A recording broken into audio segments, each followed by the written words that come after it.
بسم الله الرحمن الرحيم. السلام عليكم ورحمة الله وبركاته. ازيكم حبايبي، عاملين ايه؟ يلا نبدأ يومنا ونقول بسم الله ما شاء الله ونصلي على النبي عليه الصلاة والسلام. هنا بقى من اليوم الثالث للكتاكيت بتاعتنا. هنيجي نبص كده. انا طبعا غيرت لهم الاطباق اللي كنت بحط لهم فيها الاكل، لان انا حسيت ان هم بدأوا بقى يقلبوا الاكل وبيوقعوا علف كتير، وبيعملوا يعني الفضلات بتاعتهم بتبقى في العلف، فطبعا بضطر ارميه. فانا كان عندي العلفه دي، كنت قبل كده جايبه كتاكيت كبيره شويه، وكنت حاطه لهم العلفه دي. هي كبيره شويه عليهم بس هي حلوه، لان انا بعد كده لما ان شاء الله يكبروا هجيب كمان واحده تانية، فدي يا دوبك على قدهم. فهنا مليتها علف اهو، حطيت فيها علف وهنا كده كده بيبقى مش هيقدروا في العلف. وزي ما انتم شايفين بسم الله ما شاء الله الكتاكيت حلوه اهي، وكلها يعني ما شاء الله كلها بتتحرك، يعني مفيهاش حاجه ركنه او كده اهمت. وكمان حجمهم ما شاء الله كويس. ولو لاحظنا هنا هنبص هنلاقي ان هم بداوا يطلعوا ريش، الجناح بتاعهم بدا يريش اهو، مش زي طبعا ما كنت جايباهم اول يوم. هنبص كده اهو بسم الله ما شاء الله، شايفين الجناح بتاعهم هو بدا يريش اهو.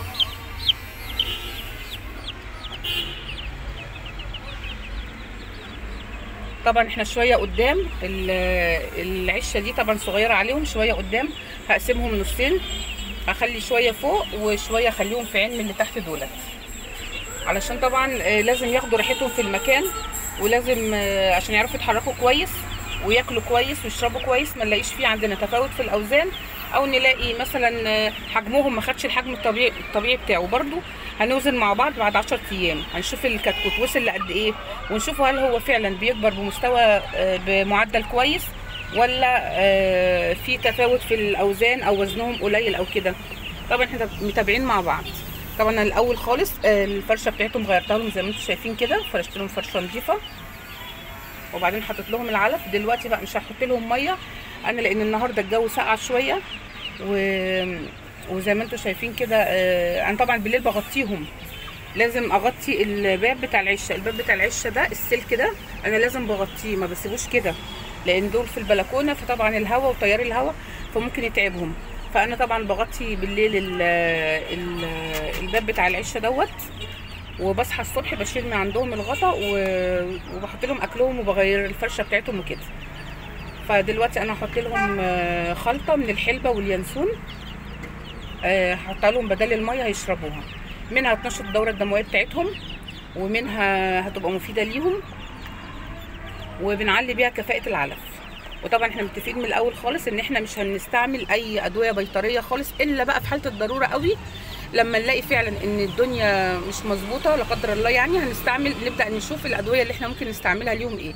لكن هم لحد دلوقتي بسم الله ما شاء الله صحتهم كويسه، وهم يعني ما فيش اي حاجه ليهم، ووزنهم برضو وشكلهم يعني ما شاء الله في ال3 ايام برضو كويسين، ان هم بداوا يريشوا، فده ماشيين بمعدل كويس.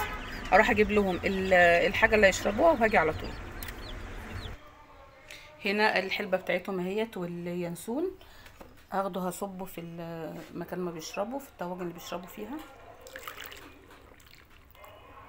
طبعا انا مش هحطه سخن زي ما هو كده، انا هسيبه شويه لما يبرد وبعدين احطه. وبالنسبه للي هنا اللي هو في البراد، الحاجات دي هحطها مع العلف عشان ياكلوها، مش هرميها.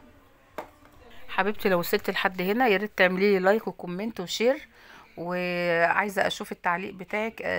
يا ترى الفيديو عجبك ولا مش عجبك؟ لو في حاجه عايزاني اقولها او بتلفتي نظري لحاجه انا ما عنديش اي مانع، ففضلا وليس امرا ارجو ان تعملوا لايك واشتراك وشير، ونكمل بقيه الفيديو.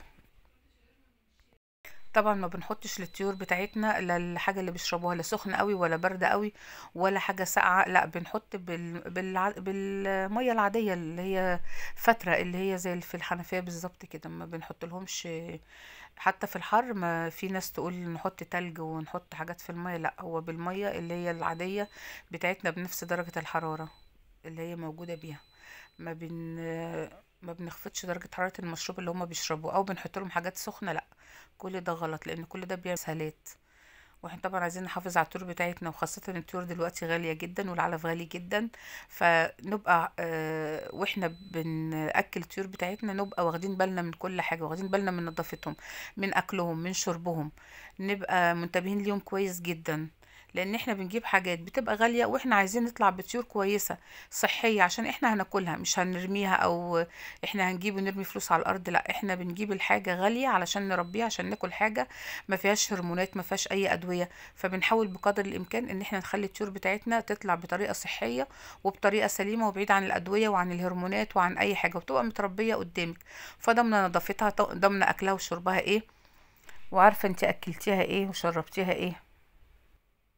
حطيت هنا الحلبة اهيت واليانسون اهو في الطواجن.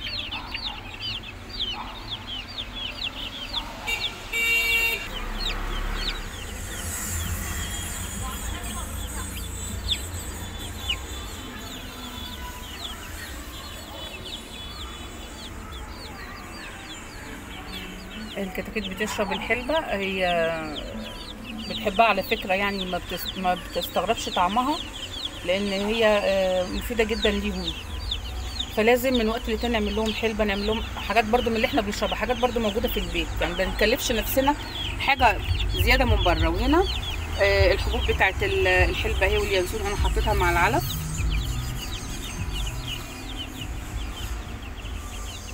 واتمنى الفيديو بتاع النهارده يكون عجبكم، واتمنى ان تعملوا اشتراك ولايك. اترككم في رعاية الله، مع السلامة.